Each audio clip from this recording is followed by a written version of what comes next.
In August of 2019, the New York Times inaugurated the 1619 Project. Their goal was to offer a new origin story of the American Republic.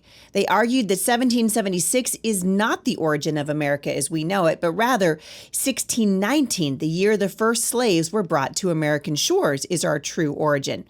They, of course, sought to link every supposed evil and ill of the 21st century with the racist heritage of 1619, America's, quote, real birthday. And it's true that tracing the history of ideas is essential and that we do have a culture of systemic racism and bigotry. It's just that it's not a product of conservative and Christian values. If you want to understand what ideas and individuals brought us third trimester abortions, infanticide, euthanasia, pornographic, quote, sex ed, critical race theory, transgenderism, transing of children, drag queen story hours, and arresting pro-life sidewalk counselors, you've got to go back not to 1619, but to 1916, a year that my guest today says represents nothing less than civilization's pivot point. Seth Gruber is the founder of the White Rose Resistance, and he's here today to talk about his new book and film, 1916. You guys, buckle up. This was a fantastic conversation. You're going to be encouraged. Also, I want to let you know that we are not going to be pulling any punches today. Seth has got no time to waste, and he holds no punches. And so if you've got little kids around you, this might be an episode that you're going to want to listen to first. But I think this is going to be well worth the listen. This is the Heidi St. John podcast. Stick around. I think you're going to be encouraged.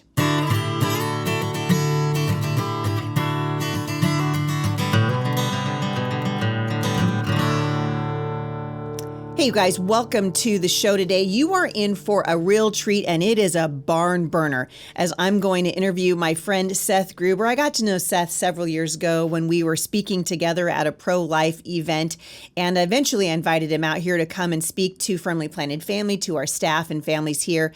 And this guy has a passion that is unlike almost any other voice in the pro-life movement today. And he's joining me for a very fast-paced conversation. Before I jump into it, I want to thank my sponsor today. Tuvu is sponsoring the podcast right now. And I understand that a lot of you are really frustrated with social media. It can feel like you're just trying to navigate a minefield.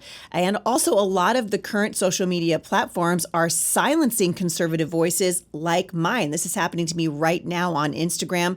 My reach has been absolutely squashed there. I've got like 85,000 followers over on my Instagram, and probably maybe a tenth of those people actually see what I post. It's very frustrating. If you want to get away from that, we've got to build new platforms.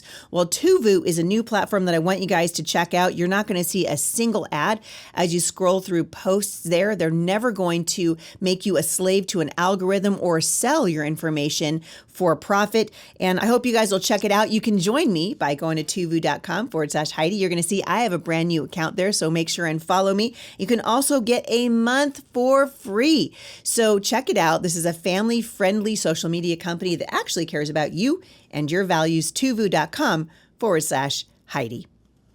Right, Seth Gruber, my friend, welcome back to the show. Thanks, Heidi. So proud of you. You've been on fire. If they ever throw us in gulags, I hope Olivia and I are there with you and Jay. Well, we probably will be, especially if they appoint people into gulags who are basically doing the same thing and ruffling the same feathers and injuring the same egos. I would imagine, dude, you are tearing it up out there. You're all over social media. I'm watching God do amazing things through you. And in fact, I was talking to my daughter Savannah about the White Rose Resistance, the work that you're doing this morning, and she was saying how they're praying for you because God's using you in a mighty way. Tell us a little bit about what you've been up to since you've been on the show, because do you ever take a nap? Do you ever sleep? Yeah, I know. Well, you know what it's like when you're in those little years, and we're blessed. We have 3 kids, and we take the whole family with us on the road sometimes, which is fun. But yeah, we launched the White Rose Resistance right after the overturning of Roe, and we're now the fastest growing pro-life organization in the country. So we're just a little over 2 years old. Praise God. We're a unapologetically evangelical Protestant organization. We make no qualms about that. In fact, we actually made the organization a religious organization, Heidi. So we have a statement of faith, and I can hire and fire based off of your adherence to the statement of faith, because I believe that that's important, and also because this is the role of the church. And so at the White Rose Resistance, our goal is to put ourselves out of a job, because unless the church flatulent becomes the church militant, it will become the church irrelevant.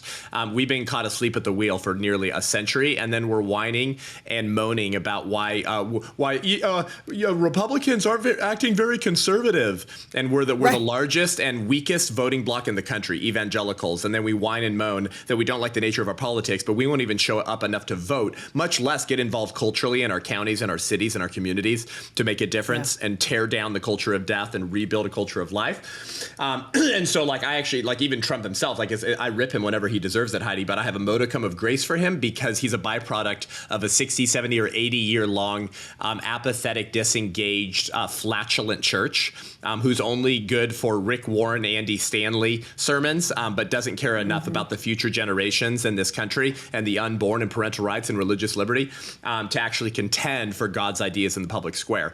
And so, so Trump is almost a byproduct of our own disengaged church. Go ahead.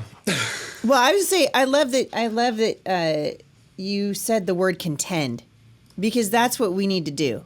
Yeah, we need to be contending, and when you're contending for something, dude, you're at war. Like you're not taking a nap. You're not ignoring the headlines. I've been pretty frustrated. I mean, I'm going to be honest, and my audience already knows this, but I've been pretty frustrated with the Republican Party and the tearing down of their own platform.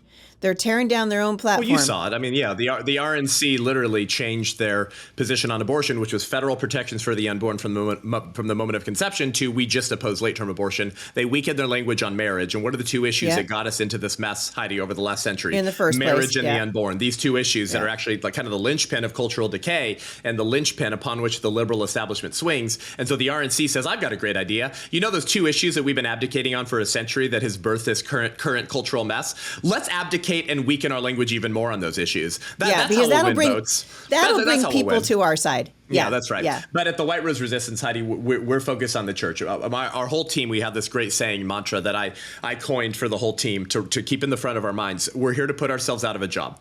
We're here to put ourselves out of a job. Here's the thing, Heidi. In the first century, when the Romans were throwing unwanted children outside the city walls to die from exposure to the elements or from the attacks of wild foraging beasts, Christians weren't getting together to start 501c3 nonprofit organizations to do something about the child killing. It was called Christendom. That's right. The pro-life movement used to go by another term. Christendom. It was Christians being Christians. Where there was evil, Christians showed up. Where there needed to be a prophetic voice, Christians showed up. Where there was injustice, where there was tyranny, when the weak, the unwanted, the despised, the unlovable, and the unlovely were targeted, Christians showed up. They didn't go, I think we need an EIN number. Obama's IRS plans need to approve our organization before we can do the work of the ministry. It's pathetic. We're such a weak and flatulent church. And then we moan and whine about the state of the culture in the country. We're in this position because of a disengaged church. Leonard Ravenhill said, Heidi, the reason we have so many pygmies in our pews is because we have so many puppets in our pulpits. And that's exactly what's happened over the last 100 years. And my friend Megan Basham's new book, Shepherds for Sale, is illustrating this beautifully. What's happening over the debate and divide right now over her book is more important than anything happening at the level of the GOP in America right now, Heidi, because because it is the church's responsibility to establish righteousness. The question is not, will there be a religion or worldview or morality that is dominant or ascendant?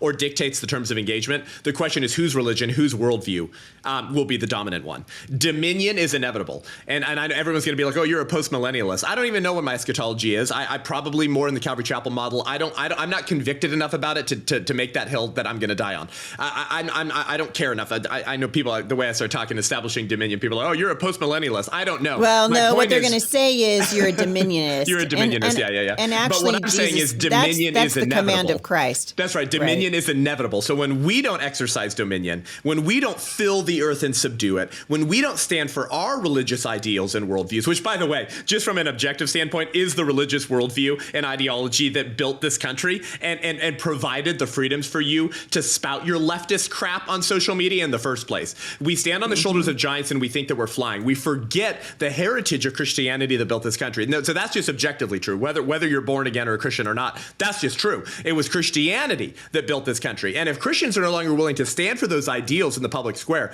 starting with the murder of babies, for goodness sake, then someone else will. Someone else will take up the reins of power. It was R.J. Rushdoony, the father of the modern homeschool movement, who's a controversial figure to quote, and I understand that. But he said, I was going to say, I just feel like I need to issue a disclaimer over Rushdoony. Okay. But he said a lot of brilliant things. He said Rushdoony's views are not necessarily the views of the Heidi St. John podcast. Sure. Yeah. But I would trust him over Andy Stanley any day of the week. So he said, dominion does not disappear when a man renounces it. It's simply transferred to another party, perhaps to his children, wife, employer, or the state, where the individual surrenders his due dominion, where the family abdicates it and the worker and employer reduce it. There, another party, usually the state, concentrates that dominion. Where organized society surrenders power, the mob gains it, proportionate to the surrender, which means to the percentage and degree that you abdicate power, Christian, and you say, I'm neither left nor right, which was like a famous Tim Keller line. Like that's a big evangelicalism loves to say that, like the Gospel Coalition. I'm neither left nor right. I found a third way, Tim Keller's third wayism. There's a third way I'm going to engage this culture. And when you do that and you go, I'm too pious and self-righteous to get involved in the dirty business of politics, Heidi, I call it navel gazing as the world burns. Then when you do that, someone else takes up the reins of power that you are too pious and self-righteous to wield for righteousness, and they'll use it with far more dogmatic zeal for wickedness than the blood-bought bride of Christ in America would do for pure and undefiled religion. And then in 20 or 30 years, you'll wake up and you'll go, I wish I had listened to Heidi and Seth. I wish I had listened to Charlie and Pastor Jack Hibbs and Rob McCoy. I wish I had listened to Nick Vujicic and Jaco Bujans. I really wish I had listened to Ali Bestucky and to Jaco Bujans and to Jason Whitlock. And man, if I had just paid attention to that Mormon, Glenn Beck, a couple more times when he was telling me that this would happen, maybe we wouldn't be in this circumstance. Things happen gradually, then suddenly. That's how civilizations have always collapsed. It hasn't just happened like this, right? We didn't go from no-fault divorce laws, Heidi, to the CPS visiting the homes of gender-confused minors' parents to take them away. That did not happen suddenly. That happened gradually for decades, you idiots. And then it happened suddenly, and you're like, how did this happen? Okay, that's how cultural decay happens. And we as a church have been tasked with the role of contending for righteousness and standing for an ideal, raising a standard, actually having a standard that you're willing to stand by and not compromise on. And the more we continue to compromise, the more that conservatives in 2024 look like Democrats 15 years ago. That's how societies have always collapsed. And so what's my point in this long soapbox that we always open up to together on the Heidi St. John podcast is that we have tolerated the killing of babies in America for so stinking long that now it's hard to see what kind of evil will awaken the moral and spiritual intuitions of Christians in America. Meaning it's sort of like a litmus test, Heidi. Like if you're willing to make peace with and be like Pilate and just kind of, I'm just going to kind of wash my hands of this whole affair because I'm neither left nor right, man. I don't have a dog in this fight, man. I have to go preach the gospel to my neighbor rather than live the gospel in the public square. And so you should just wash your hands of the dirty business of politics. If you're willing to make peace with child killing in the womb, if you're willing to wash your hands of the affair of abortion, the greatest injustice in human history, the sleeping Holocaust in the West, then what other kind of evil is going to awaken you to do something? So that's why it functions as this sort of litmus test of the church and also the litmus test of our country, America. And so now they came for the unborn. Then they came for photographers who wouldn't photograph a gay wedding. Then they came for bakers. Then they came for Christian parents who disagreed with the gender identity of their minors. Then they came for what Merrick Garland called domestic terrorists, meaning parents who raised their voice a little bit at a school board meeting. School board meetings. And then they came for January 6ers who put two toes. One of my friends took 1 foot in. He took a little video and then he stepped out and he got visited by the FBI at an airport. Dude, I have a friend who got straight up arrested. Yeah, me too. And he didn't do anything. I was just like, Exactly. my So word. These guys point aren't is messing this. around. Here's my point, Heidi. Those who murder the unborn cannot be trusted to govern the born. That's actually my point. And those who murder the unborn will one day murder you too, the longer you tolerate the sacrament of Satan, Christian. And this is the sacrament of Satan. Abortion says you must die so I can live, but Christ says, no, I must die so you can live. Christ says, this is my body, I break it for you. Abortion says, this is my body, I break you, baby, for me. It's the sacrament of Satan. It's the Great Commission upside down. It's Calvary upside down. It's like the show. It's like the Inside Out. It's like the kingdom upside down. Rather than accepting the shed blood, the innocent shed blood of Jesus for the forgiveness of sins and eternal life, the culture of death demands that we break the bodies and shed the blood of babies for eternal life. That's why we kill babies through embryonic stem cell research and fetal organ harvesting and fetal tissue research and prenatal gene editing, Heidi. Prenatal gene editing. In each case, the baby becomes a sacrifice on man's pursuit for eternal life. But wait a second, on Calvary, eternal life was already granted to you if you would repent. But repentance means changing my way of life. It means humbling myself, admitting I can't save myself, and that I can't continue to live however the hell that I want to live. So never mind, screw Calvary, screw you, Jesus. I want what I want. I want orgasms without responsibility. I want the rotten fruit of the sexual revolution, says the culture, which is why Margaret Sanger's first magazine, in her magazine Woman Rebel, which was the predecessor to the Birth Control Review, which was Planned Parenthood's magazine, she wrote in Volume 1, Edition 1 in 1914, she said, our ultimate objective is unlimited sexual gratification without the burden of unwanted children, end quote. Margaret Sanger's first word in Volume 1, Edition 1 of her first pen to paper, publicly made to read magazine for the West in 1914, 110 years ago. What was she saying? Orgasms without responsibility. I want satisfaction. I want to feel good.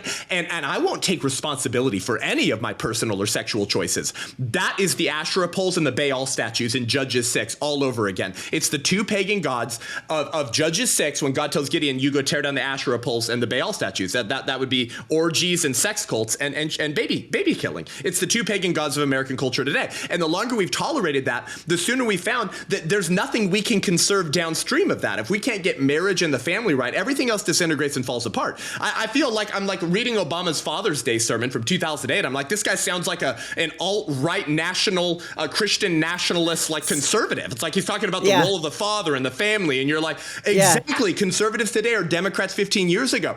We've 100%. Abdicated on these issues for so long. So that's why the issue of life is so fundamental and dominant, because if you can't get the right to life right, you won't get any other rights right. And by the way, the left knows this. There's this hilarious, I have it on my White Rose or Seth Gruber Instagram. I can't remember which one, Heidi. And it's Kamala Harris from a few years ago.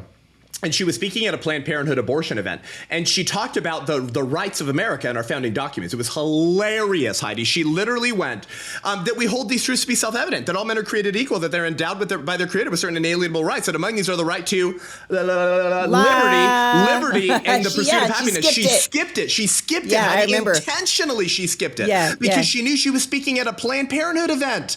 Of course, you can't say the right to life at an abortion event. She intentionally left it out. Listen, this is not like dementia Joe Biden who can't get that foundational phrase of our founding documents right. No, Kamala Harris is very sharp. She's very stupid and evil. She's a Marxist, but she's very sharp. She didn't forget that the right to life came first. She intentionally left it out because she knew it would compromise her talking points.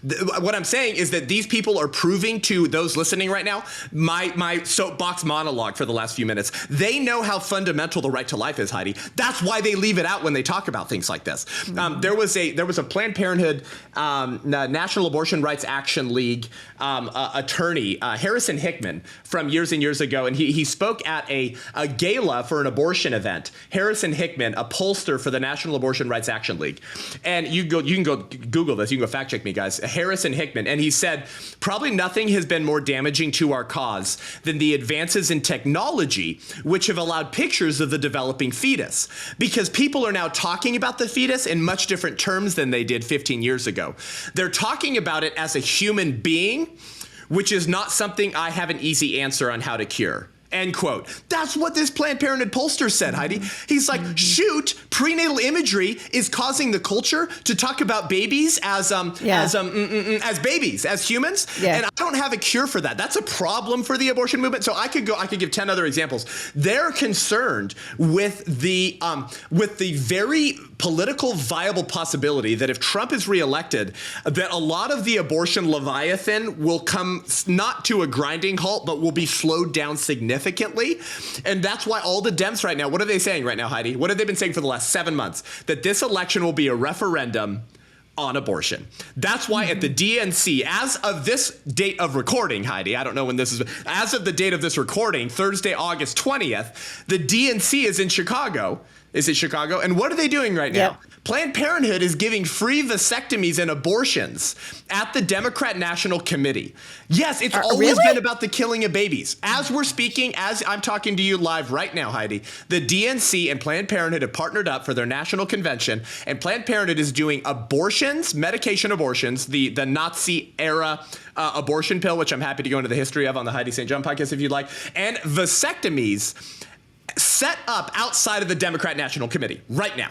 Because they have nothing without the killing of kids. They have nothing without the killing of babies. Oh, and by the way, if those babies make it out of the uterus, oops, if they end up getting born and they're not slaughtered in the name of radical feminism, Heidi, then Planned Parenthood will just try to, like, I don't know, indoctrinate them into the occultic heresy of Gnosticism and convince them that their body's not the real them and they can be the opposite gender, so they'll chop off their genitals and re-enter the world as the opposite gender, which is why today Planned Parenthood is not only the largest abortion provider in the world.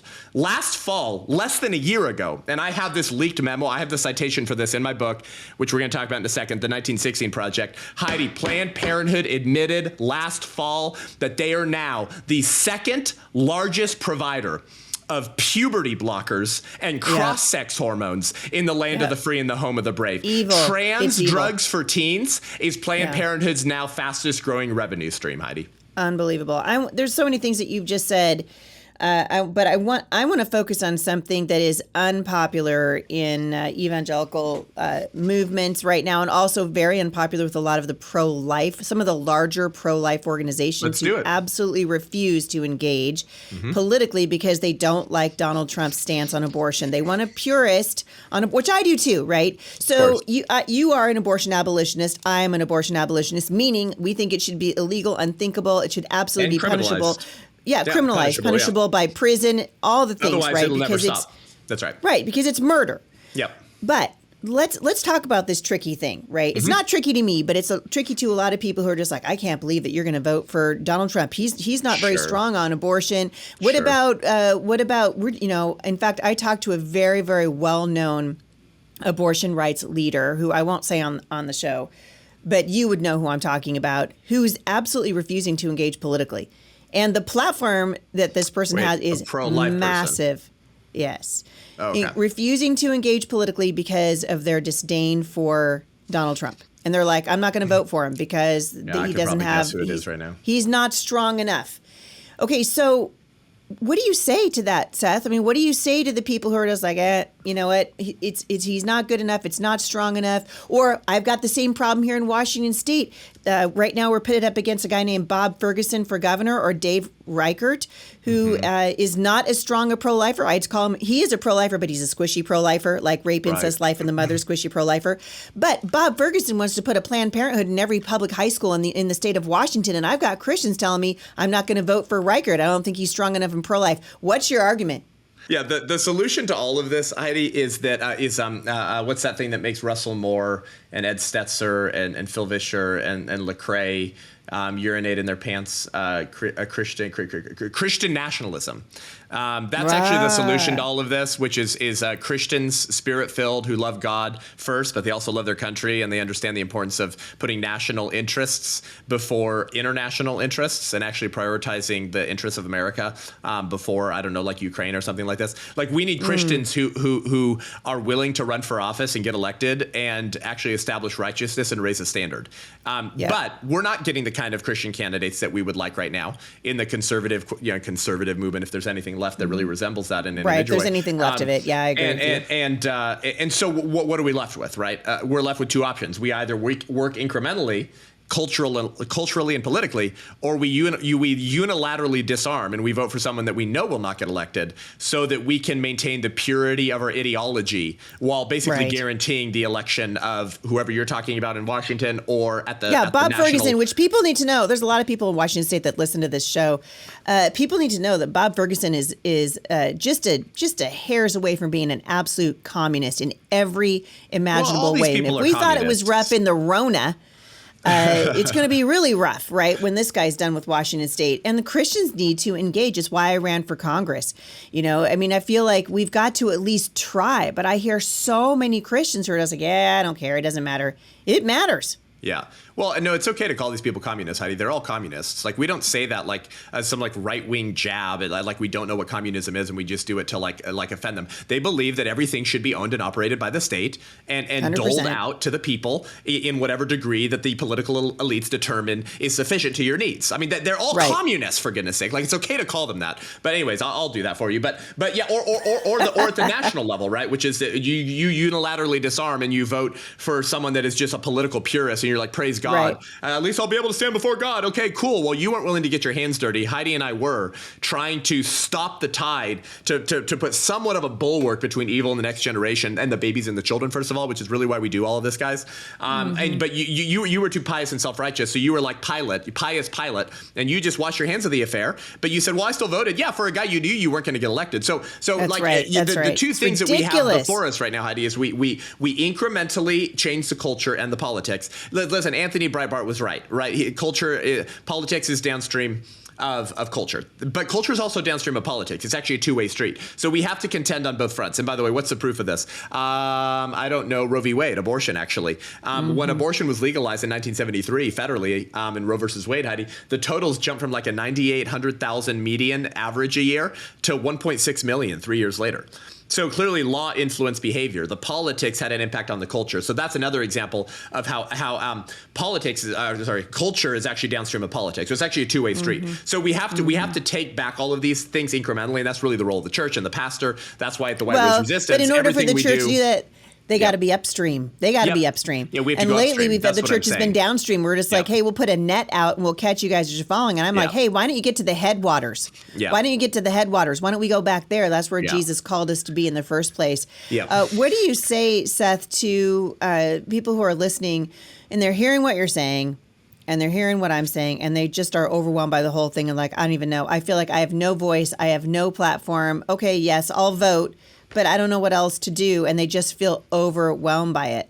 What do you say to those people? What can ordinary people do right now, Seth, to engage in this fight, because it's so important? Yeah, well, Alexander Pope said that hope springs eternal from the human breast. Hope springs eternal. There's always hope. And we're tasked with the exciting venture and adventure of being a part of what God is doing in the culture and in the country. You get to be a part of it. Like, God could have ended slavery right away. He could have ended the Holocaust in 1936. Why did he allow abortion for nearly 50 years federally legal? Is he not strong enough to stop these things? No, of course he is. He just, for some strange reason, he chooses to wait for his people to move. And we saw a lot of cool stories of people getting up and moving, didn't we? In 2020, 2021, the last few years. And God blesses that kind of obedience. I want to share something with your people right now that I share the story in my book, The 1916 Project, which we'll get into in just one second. But last July 2023, I got word that the DuPont all-trimester murder mill from Washington, D.C. So this is like a bougie abortion center, Heidi. I know it's hard to talk about, but it's like you get aromatherapy, massages, comfort forming slippers. It's how the rich Carthaginians would have killed their kids. And DuPont, Heidi, specializes in third trimester abortions. Okay. And so with California having codified abortion into the California state constitution, last summer, DuPont announced that they were expanding and they were going to be opening up a late-term abortion facility in Beverly Hills, about a mile or two from Rodeo Drive, right? This is Hollywood, Beverly Hills area. And so I heard about this. I called Pastor Jack Hibbs, my earthly hero, and he put out my social media video. We rallied a bunch of people. We partnered with another organization, friend of ours, called Survivors of the Abortion Holocaust. And we got 1,200 people to shut down half the street. We got a worship team. We worshiped. We prayed. We had some speakers. And in the middle of the event last July, Heidi, one of our friends who helped organize the event got a email or call from the lawyer representing the building owner saying that the building I remember owner, this because Carrie was Yeah. there. Okay, I got the you now. building Okay, owner now had I just know. rescinded the lease to DuPont. Yep. And was Yep. blocking them from opening their all-trimester murder mill. Yeah, Carrie Bowler's a friend of mine. We were there together with some other people. Pastor John Randall, we had him speak. I spoke. Yep. My national coordinator of activism, AJ Hurley, who's a pro-life hero, was there. And we shut it down. Now, listen, it's easy as a pessimist, which I sometimes tend to be as well, since that was kind of your question, is like people that feel hopeless and like there's nothing they can do. It's easy to say something like this, right, Heidi? It's easy to say, well, what was the win really? Because abortion's still legal through all 9 months of pregnancy in the state of California. So a woman who would have killed her kid at DuPont in this location they were trying to expand to, she'll just find another center and do it. Okay, yes, I understand that. However, the takeaway is this, Heidi. What if the church in California had been showing up like that when public deeds of wickedness were being publicly flaunted for the last 70 years? If the church had always shown up like that. Can you imagine? California wouldn't look the way that it looked. If we had that engaged and bold of a Christian witness led by pastors who are actually shepherding their sheep to not just keep them sheep, but turn them into lions, California wouldn't look the way that it looks. That's the right. takeaway from that. Sometimes That's right. when you show up, when the church stands up, Satan sits down. That's what I'm trying to say. Now, now, listen, there's always hope. And what's our strategy? Our strategy was given to us by our Savior. It was to go to the ends of the earth, baptizing, creating disciples, baptizing them in the name of the Father, the Son, and the Holy Spirit, and teaching them to obey all that I commanded you. That's the totality of the gospel. It's everything. It entails all of life. We're to stand for the gospel and what God believes in every facet of society. And so how did we end up in this predicament, Heidi? The left took our strategy. That's 100%. How we ended up in this predicament. Yeah, because they're in every sphere of influence. I want to tell you a story, Heidi, that I don't think you've heard before and that I haven't had a chance to share with you and Jay. But my mentor, Dr. George Grant, who's in my movie, because I know you're going to be watching it soon, the 1916 Project, but he's such a gift to the body of Christ. I think he just turned 70. He's the smartest human I know. He's the smartest human I know and have ever met. He pastors a church in Franklin, Tennessee, and he wrote at what was the time the worldwide bestseller in the abortion topic called Grand Illusions. The Legacy of Planned Parenthood, published in 1988. I wasn't even born yet. Wow. And he's an absolute national treasure. I think my grandchildren will read Dr. George Grant books the way that we read Chesterton today, Heidi. And he tells this story, and I want to share it with you because it represents what I'm talking about, how the left took our strategy and they counterfeited it, and they used it better for wickedness. Have you ever heard of Carol Quigley, Heidi? No. So Carol Quigley was a mentor to Bill and Hillary Clinton. Well, that's why I've never heard of her. And in the 1960s, he began work on his magnum opus, which was a massive tracing of what he called the Anglo-American establishment. And this is the foundational roots of organizations like the Trilateral Commission and the Committee for Foreign Relations.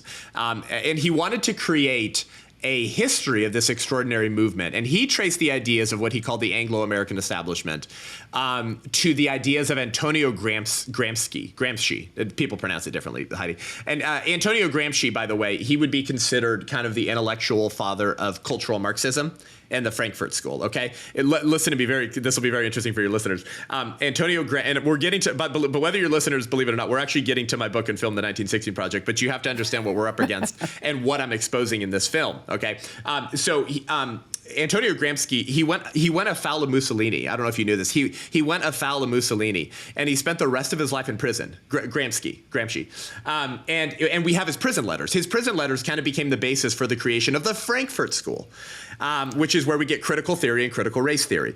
But because some of the people at the Frankfurt School, Heidi, were German Jews, they feared Hitler, and so they moved the Frankfurt School from Frankfurt, Germany, to Columbia University.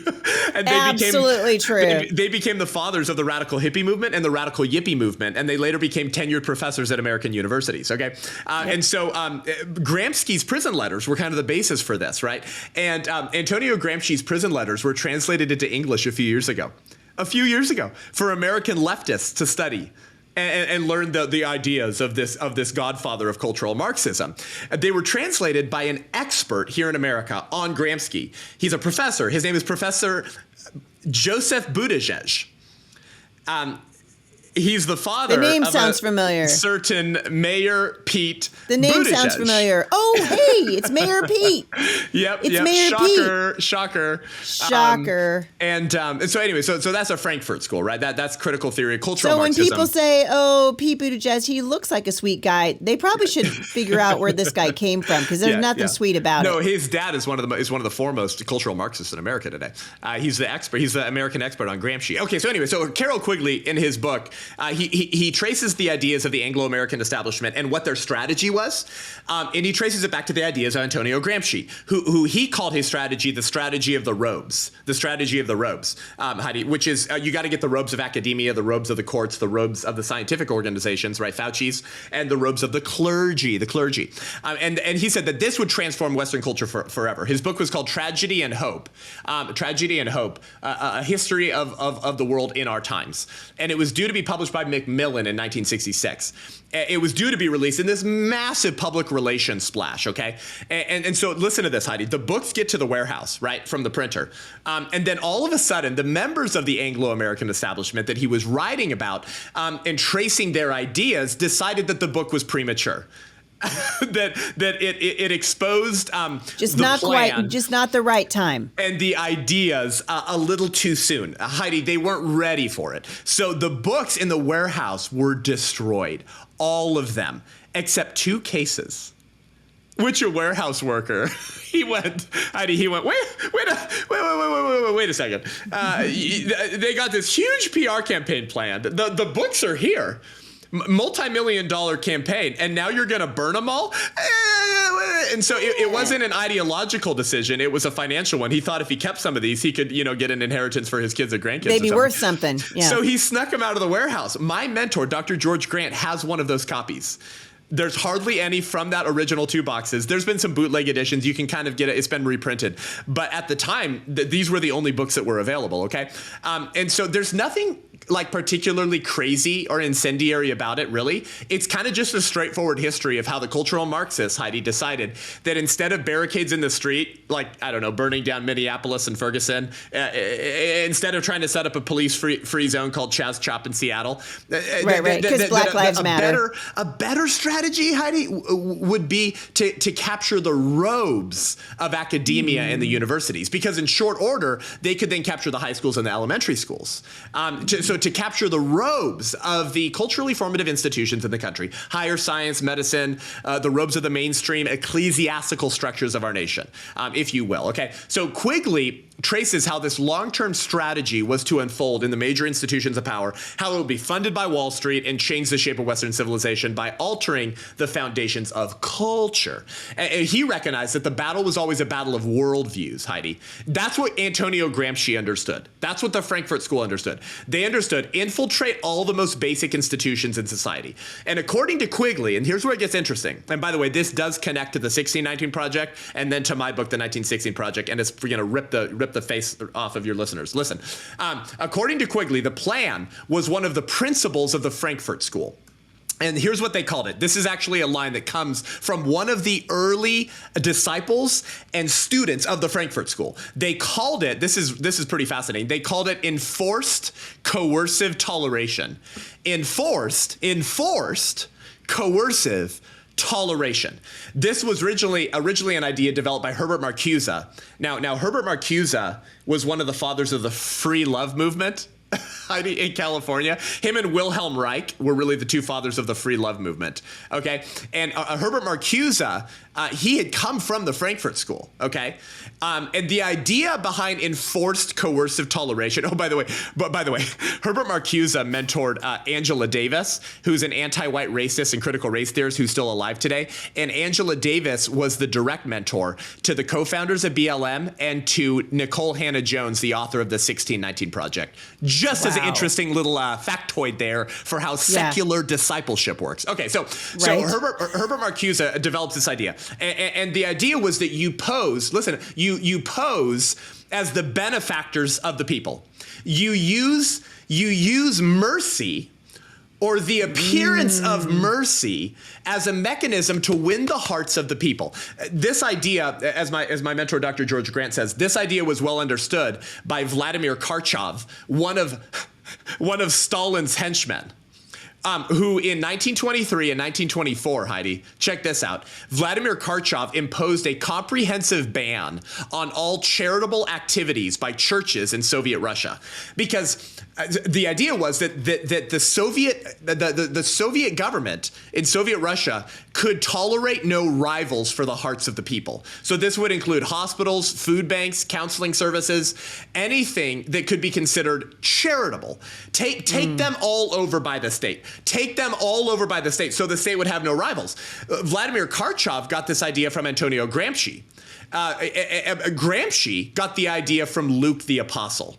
Listen, Stalin and Karchov both studied for the priesthood or seminary before they abandoned Christianity for their radical conversion to Bolshevism.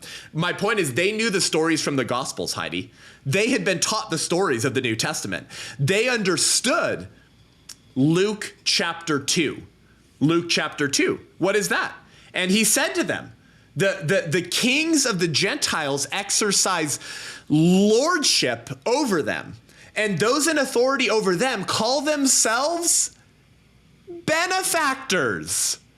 But what does Jesus say? Jesus says, but not so with you. Right, Heidi? What does he say? He says, rather, let the greatest among you become as the youngest, and the leader is the one who serves. For who is greater, the one who reclines at the table or the one who serves? Is it not the one who reclines at the table? But I come among you as the one who serves. Heidi, this is how the strategy of the robes was able to succeed, by stealing and counterfeiting a biblical idea. The kings of the Gentiles, what did Jesus say? Lord it over them. It's a word that means they tyrannize the people, enforced coercive toleration. It's because they pose as the benefactors. They're the ones who write the stimulus checks. They're the ones who make sure that if you're on Medicaid, you get your free COVID shots. They're the ones, Heidi, who take care of you in crises. And listen, there's always got to be a crisis. You've always got to create a crisis to create that ongoing dependency. It's no different from abusive relationships. You have to create fear and dependency, fear and dependency, fear and dependency simultaneously. And through the use of this sort of abusive benefactor pose, the control is exercised. But what does Jesus say? Jesus said, that's not the way it's supposed to be for you. Don't play that game. Jesus says, you church, you actually serve. You actually care. You actually exercise mercy. As we know from the history of the church, Heidi, every great advance and great revival is preceded by two things: intense prayerfulness and care for the needy, the hurting, the despised, the rejected, the unloved, and the unlovely. They took our strategy, Heidi, and our commandment and flipped it upside down for wickedness. It's the Great Commission flipped upside down. That's the history of the Frankfurt School, of enforced coercive toleration, of the strategy of the robes, of cultural Marxism, and all of the students of the Frankfurt School became the disciples of people like Angela Davis, who became the direct disciples of Patrice Cullors and Alicia Garza, the co-founders of BLM Incorporated, and the mentor to Nicole Hannah-Jones, who in September of 2019 authored something called the 1619 Project, which said that all of America is systemically racist. It was really something, it was like what Shakespeare meant. It was really just full of sound and fury, signifying nothing. It was a tale told by idiots. But what they tried to do was to link every allegedly societal evil, Heidi, that's happening today to 1619, when the first black slaves come to American shores. And the headline of the 1619 Project was called A New Founding. A new founding. Because they're saying our founding as a country, Heidi, should not be considered 1776. It should be considered 1619. Guys, it's a special on Hulu right now. Heidi St. John listeners, it's on Hulu right now. They're still pushing the 1619 Project. It became K through 12 curriculum, friend, right? Yeah. This is why you saw viral clips of public schools making like 9-year-old white kids apologize to their 9-year-old black friend in elementary school. Why? Because the white kid participates in systems of oppression. And by the way, Tim Keller believed in this crap, in this garbage, by the way. This will offend some of your listeners, but I don't care anymore. There's a viral clip of Tim Keller from years ago when he was still fully healthy and with it, where he's saying that white people will participate in this, even if we are not racist individually. He said, you're part of the problem. Even if you don't hate black people, even if you're not a racist. Why? Because of your white skin. That's from cultural Marxism. That's how you create crises, so you can always pit the oppressed against the oppressor, allegedly. And so Nicole Hannah-Jones writes this thing.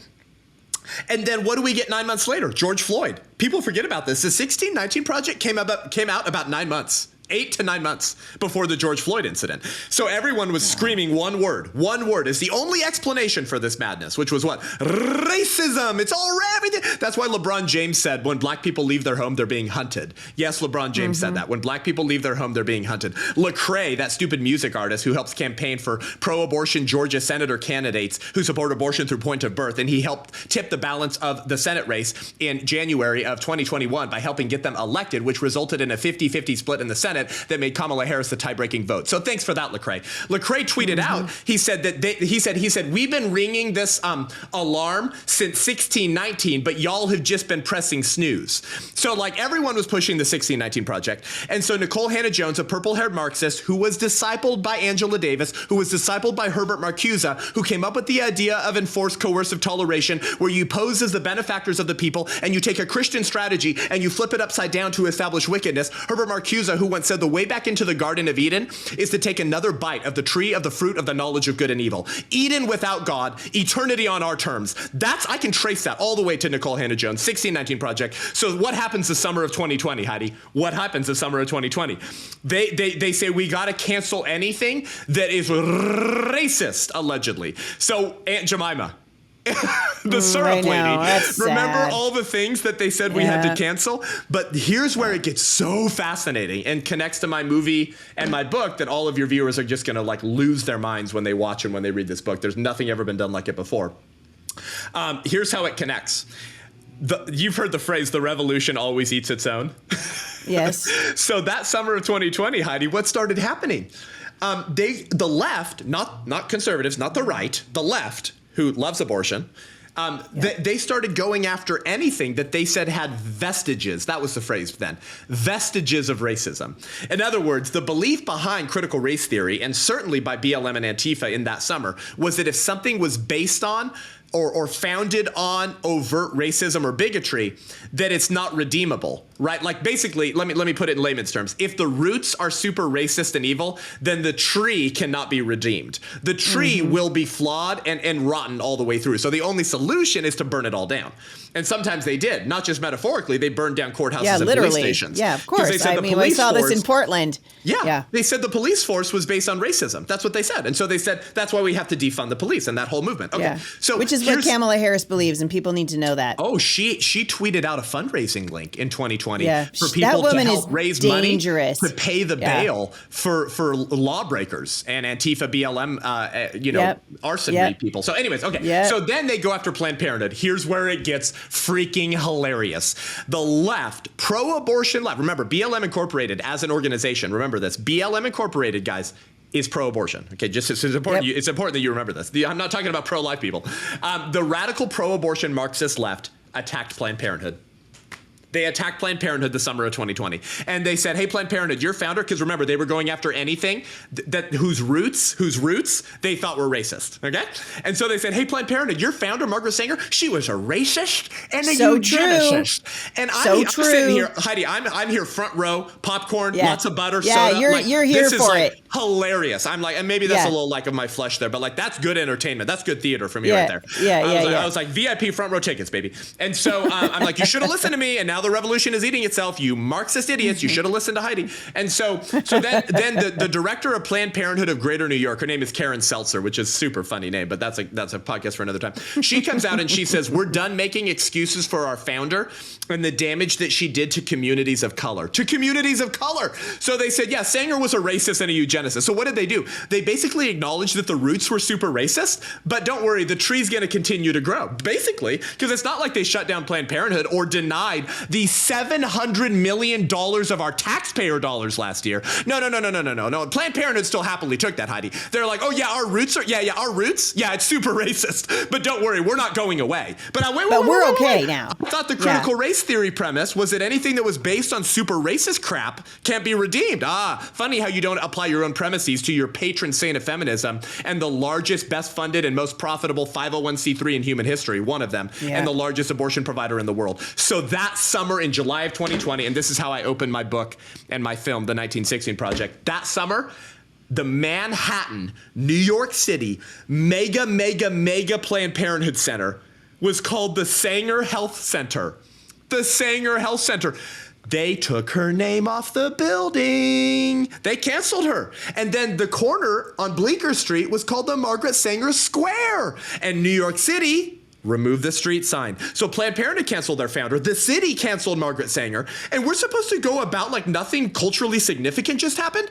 After conservatives saying what you just said for a century, and you carried water for her. Hillary Clinton got the Margaret Sanger Award. Nancy Pelosi got the Margaret Sanger Award. Hillary Clinton said in 2009, I admire the legacy of Margaret Sanger. Enormously, I do. And now you stop giving out the Margaret Sanger Award and you cancel your patron saint. I've got some questions over here. If they've lied to you about their patron saint, what else have they been lying to you about? What is the sordid, disgusting history of enforced coercive toleration, the strategy of the robes, which probably Margaret Sanger pulled off better than any other leftist in the 20th century? Her fingerprints, Heidi, are probably more over the 21st century culture that has us so freaked out. Listen to this statement. This is my contention. Margaret Sanger's legacy and fingerprints on today's culture is greater than any other kooky Marxist leftist that spawned out of the 20th century, bar none. Yeah. And I am including Alfred Kinsey in that, by the way. And why am I saying Sanger's legacy on today's culture is even worse and more pronounced than Alfred Kinsey? Because Kinsey couldn't have been who he was without Sanger. Sanger's medical director, Planned Parenthood's medical director in 1964 was Mary Calderon. Mary Calderon left Planned Parenthood in 1964, and she founded an organization called SIECUS. This is all in my book. It's called SIECUS, SIECUS, the Sexuality Information Education Council of the United States. Yeah, I'm very familiar with SIECUS, Heidi, is the pioneer of what we called CSE, Comprehensive Sex Ed, CSE, Comprehensive Sex Ed, which ain't about the birds and the bees. It's one of the liturgical arms of the religion of humanism. It's got all that junk in there. If you think it's bad, it's got all that in there, guys. Listen, okay, so guess who funded SIECUS? Guess who funded SIECUS? Hugh Hefner, the founder of Playboy magazine, gave the seed money, and SIECUS was launched at the Kinsey Institute. It was launched at the Kinsey Institute. And these are the people that are educating our children in the public schools. That's right. Right now, today. I have gone homeschool, psycho weirdo research, ADHD Seth Gruber mode on this book and film. And I'm telling you, Heidi, I'm telling your audience right now, what Heidi just said, guys, is not just conjecture. What Heidi just said can be factually proven. I have done the work of tracing the citations. When you look at the sex ed today in the schools, you can always trace it back to Kinsey. Now, it's not always a direct path. It's like, it cites this thing, so I got to go read that thing. What were they basing that claim off of? That scientific finding about the sexuality of kids. Okay, let me go read that source. What were they basing that claim? And then you always end up back at the Kinsey Institute. And the first board member of SIECUS, the first board member was a guy named Wardell Pomeroy. Wardell Pomeroy, one of many Kinsey's many gay lovers. And Wardell Pomeroy was part of the pro-incest lobby. You heard me correctly, Heidi St. John listeners, the pro-incest lobby. And he was interviewed. Which is making a roaring comeback right now. See? Back to the start of our podcast. Things happen gradually, then suddenly. Yeah. So he was quoted in Time magazine in 1980 in an article called "Attacking the Last Taboo." Oh, right, because what's the last taboo? Incest. And Wardell Pomeroy, the board member of SIECUS, founded by Planned Parenthood's medical director with seed money provided by Hugh Hefner, he said incest between children and adults can sometimes be an emotionally enriching experience. Okay, so this stuff goes back to 1964. Sanger is the most successful Marxist, free love, sexual revolutionary leftist of the 20th century, whose fingerprints on today are greater than anyone else that spawned out of that 100-year period. And so what happened in 1916? Well, Margaret Sanger opened her first clinic. Heidi, she opened her first clinic. That really was the first Planned Parenthood clinic. That was the stake in the ground that turned into the largest abortion provider in the world, the largest provider of comprehensive sexuality education in the schools, the second largest provider of chemically castrating transgender drugs for America's gender-confused youth, and the best funded 501c3 organization in human history, Planned Parenthood. Unbelievable. We've only scratched the surface. There's Nazi links. One of her board members was part of the KKK. He was actually the Grand Wizard of the Massachusetts KKK. Nice. His name was Lothrop Stoddard, the founding board member of Planned Parenthood in 1921. Who Hitler loved so much that they invited him to the Third Reich in 1939. This would be, let me say this again for all of you saying, Seth, Heidi, tell Seth to take his tin hat off. Let me say this again. The founding board member for Planned Parenthood was invited to the Third Reich in 1939, and he met with Heinrich Himmler, Joseph Goebbels, Fritz Sauckel, Robert Ley, and Adolf Hitler. And he's the only American we know of, Heidi. Historians believe that Sanger's board member is the only American we know of that had a one-on-one meeting with Adolf Hitler after he rose to power. Lothrop Stoddard, who Himmler, remember that guy Heinrich Himmler? Oh, yes. Whose famous Nazi propaganda book was called Untermensch, yep. Subhuman. Himmler said that Lothrop Stoddard's book, The Menace of the Underman, remember Lothrop Stoddard is the founding board member of Planned Parenthood. His book, The Menace of the Underman, Lothrop Stoddard's book, Heinrich Himmler said that Lothrop Stoddard's book, that book became the blueprint for the creation of the final solution. Man. I document all of these citations and resources in my 75-minute full-length documentary and book, The 1916 Project. And your mom listeners will love this. The subtitle of the book is The Lying, the Witch, and the War We're In. The Lying, the Witch, and the War We're In. Seth Gruber, you're an incredible human being. If people want to see the movie, tell us when does the movie come out? Okay, so the book comes. This is important. So all this stuff. And more. I mean, yeah, I always take massive notes, and I can never get a word in edgewise with you, which is why I like you so much when I'm tired, because I don't have to work at all. You've got a book and a movie coming out, right? The 1916 Project. The book launches in September. The movie comes out in October. How can people get their hands on the book and go see the movie? Thank you, Heidi. Yeah, the book comes out September 4th, but you can pre-order it right now. And listen, guys, if you're listening to this podcast right now, I'm a homeschool kid, okay? My mom would have been best friends with Heidi. I'm in the same waters. Because you're old enough to be my son. Yeah, I actually am. Yeah. When he says, I wasn't alive in 1988, I always cringe when you say that. Yes. 91. Okay. Thank you. I turned 33 at the end of August. But because you're the same age as my daughter. I am. Yeah, I've met your kids. Yeah. So here's the thing. Even if you're listening to this and you're like, woo, homeschoolers, we're not weird anymore. It's the public school kids that are weird now. Amen. Couldn't agree more. Let me just tell you, as a homeschool student, you've never read or seen anything like this book. Okay. And so it comes out September 4th. You can pre-order it right now at the1916project.com. You can also get it on Amazon, okay, which does help it go up the bestseller list. But then you're giving your money to baby-hating, Christian-hating Amazon. So you decide, Christian, but the1916project.com, and you can pre-order the book right now. Now, here's the cool part, Heidi. We're screening this exclusively in the churches of America before it comes out streaming online the first week of October. So hundreds of churches are screening this film right now as you're listening to this. And so you can go to the1916project.com. And if your pastor's still got testicles on him and he's still got a chest, you can have him press the button, host a screening. And you can host a screening of this at your church right now. You can host a screening of this. Any church in America can. And we'll send one of our White Rose representatives to you if we can make it, or me or one of my team members will Zoom in live and we'll talk with the pastor about the film afterwards. And so it could swing elections. Let me just say that, because I've traced all the dirty little secrets of the sexual revolution and the hidden history, hidden, not forgotten, hidden. The hidden history of the secular moral revolution, exposing the strategy of the robes, of enforced coercive toleration, of the Great Commission flipped upside down, with all the receipts to back up claims that you want to make when you're teaching your kids in homeschool or when you're exposing these deeds publicly, like Ephesians 5:11 says to do, culminating in something we're doing next June. And actually, Heidi, I want to ask you right now if you'll come speak at my event. It's called The Last Stand. The Last Stand. Hello. And you can go to thelaststand.com, thelaststand.com. 10,000 people, Southern California. Who have we booked? Pastor Jack Hibbs, Charlie Kirk, Eric Metaxas, John Cooper from Skillet, Danny Goki, Ali Beth Stuckey, Pastor Jeff from Brave Church in Denver, Pastor Steve Smotherman from Legacy Church in Albuquerque, and we're working right now on getting Tucker. It will be 10,000 people in Southern California on June 21st. I thought you were going to say, and you're working right now getting Heidi.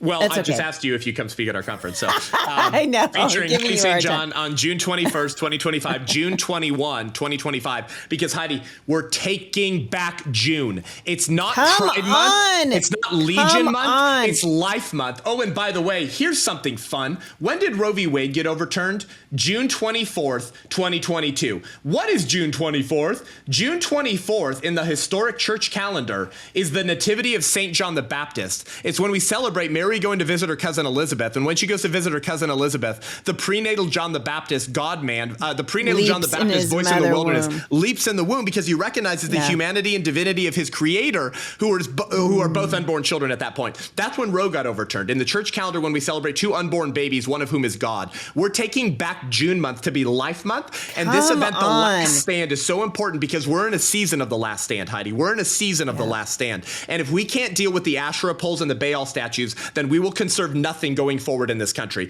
So we don't have tickets available yet, but if you become an ally of the White Rose Resistance, that's $35 a month. That's an ally. You get a free ticket to The Last Stand. At $35 a month, you get a battle box in the mail, Christian, if you're listening to this, a battle box to equip you for the fight.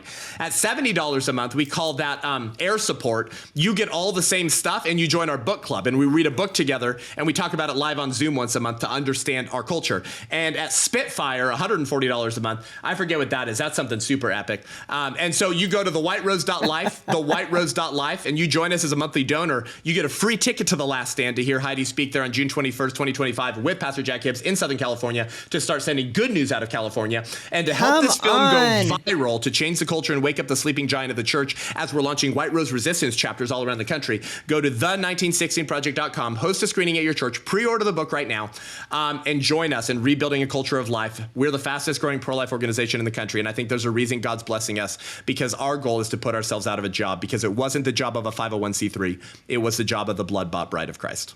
Come on. Seth Gruber, you're a national hero, and I'm so excited for what God is doing. And we will be holding a screening right here at Firmly Planted. So if you guys are in the Portland metropolitan, Vancouver, Washington area, we'll be posting that soon. Seth and I were talking about before the recording today. Can't wait to do that here. We'll have limited seating. I think we'll have room for about 300 at a screening. And so we'll get the links up to that pretty soon. Seth Gruber, I cannot wait to see what God's going to do with you in the months to come. And I hope people will listen and get off the bench and onto the battlefield. Get out there, you guys, and vote for the love. Get out there, vote. We understand that everybody, you wish that Jesus was on the ballot, but he's not. So we need to be voting, doing your part. Seth Gruber, thank you so much for doing your part. I'm so proud of you. Say hi to Olivia for me, and I can't wait to see you soon. Thanks for coming on the show today. Thanks, friend. We'll see you soon. For more information on my guest today, you guys know where to go, HeidiSt.John.com/podcast. I'll link back to all things Seth Gruber and the White Rose Resistance. Listen, you guys, this is like taking a drink from a fire hydrant. Every time I try to talk to Seth, I fill it up. Look, I have filled up my entire... I can't write fast enough to keep up with this kid.